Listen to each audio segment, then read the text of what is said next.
In lightning-fast strikes that stunned the Iraqi government and military, fighters from the al-Qaeda-inspired Islamic State of Iraq and the Levant sped across the country. The jihadis appeared to meet very little resistance from Iraq's security forces. Osama al-Nujaifi is the Speaker of Iraq's parliament. Even Mosul Airport, planes, and command positions, all of them have fallen in addition to weapons caches. Also, prisons were stormed and criminals have been set free. What happened is a catastrophe by any measure. And now, less than 3 years after pulling American forces out of Iraq, the United States is considering military action. President Barack Obama. We will not be sending U.S. troops back into combat in Iraq, but I have asked my national security team to prepare a range of other options that could help support Iraq security forces, and I'll be reviewing those options in the days ahead. Amateur video from Iraq appears to show the militants capturing large military bases containing tanks and other weapons. The insurgents staged a parade through Mosul and seized Iraqi military vehicles, with some shouting towards Baghdad. Iraqi soldiers fled Mosul and other towns after shedding their uniforms for civilian clothing, while hundreds of others were taken prisoner after apparently surrendering without a fight.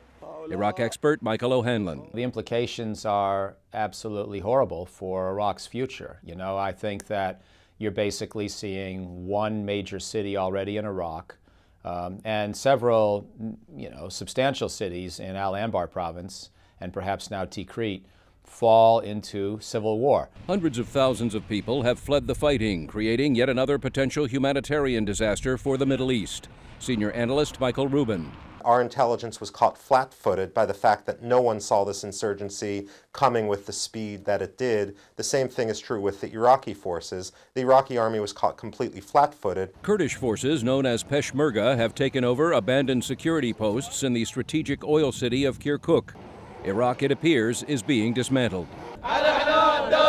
These are the men the Iraqi government hopes will push back the Sunni Muslim rebels. Hundreds of volunteers are arriving at army recruitment centers in heavily Shiite areas to join the fight. I came with my son to join the army. I am against the ISIL that want to assault us and take our Iraq. The U.S. pulled out of Iraq in 2011, and within months, the combat mission in Afghanistan is scheduled to end.